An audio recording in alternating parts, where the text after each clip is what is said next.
sitting here in my 96 Geo Prizm, and it had a problem where the odometer would count up faster than it should. I counted it was 44% faster, so it would count up 44% more miles than I had actually driven. So that was kind of weird. If it was 60% faster, then I would think it was just counting up kilometers. But anyway, I took it apart. I watched a video on YouTube that I will reference in the description by Pine Hollow Auto Diagnostics, where the speedometer of the same year Corolla, which the Prizm and a Corolla are the same thing, where the speedometer in the same year Corolla wasn't reading right.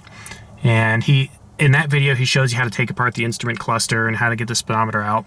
And he's working on the board, and he had a problem where one of the resistors on the board, the solder joint was bad, and he just reflowed that joint and it was fixed.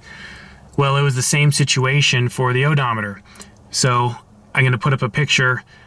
This is a picture I took of my board, and that resistor that I have circled had a bad solder joint on the right side only. And I know that because I put my multimeter on some traces that were attached to that resistor, and when I touched it, it would change resistance.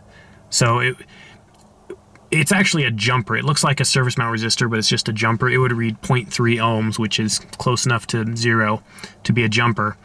And that's what it would read when I would touch it. And when I'd release it, it would read, 1500 ohms. So it was intermittent is what it was. So sometimes the odometer was counting up in kilometers and sometimes it was in miles. So I reflowed that surface mount resistor, and now the odometer is fixed. It exactly matches the interstate mile markers.